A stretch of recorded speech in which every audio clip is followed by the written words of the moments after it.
Let's say, take an example of a loan, first of all, right?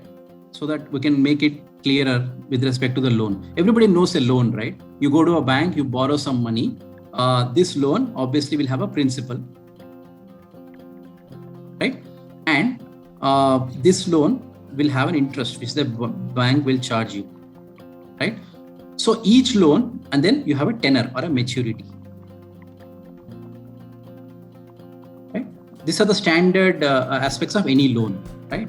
Now, take an example of a company, or take an example of, let's take an example of company, or let's take an example of Government of India, for simplicity's sake. Now, Government of India, right? These guys, Government of India can actually, let's say they want money, they want to borrow money. Now, they can do a loan, but loans are typically, what is the problem with a loan? A loan, the problem is it is not a traded instrument,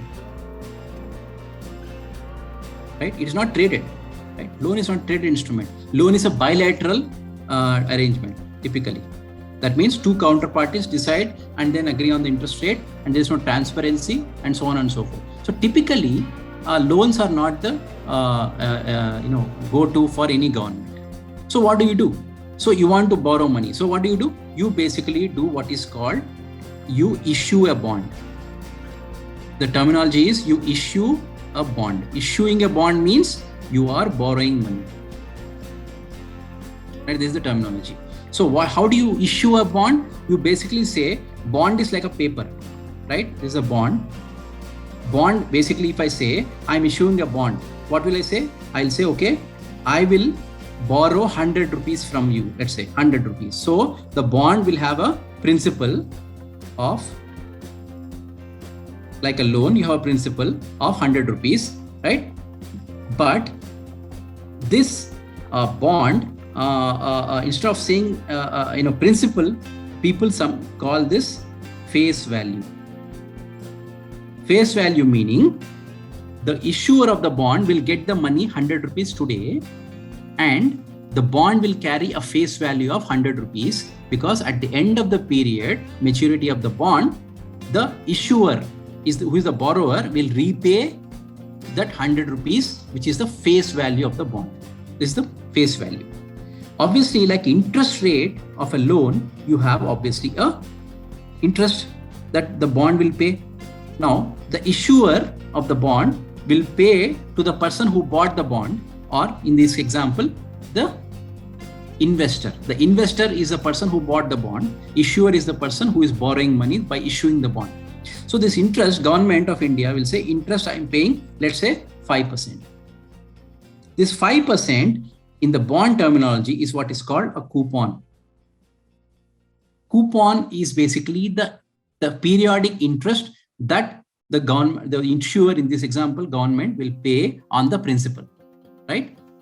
Then the bond will also have the frequency. That means frequency of coupon payments. How frequent the coupons are going to be? Every 6 months, every 3 months, every whatever. Typically, most of the bonds, the standard frequency is semi-annual. Right? This is the frequency of coupon. And then, right, these are the standard terms that you will have in any bond.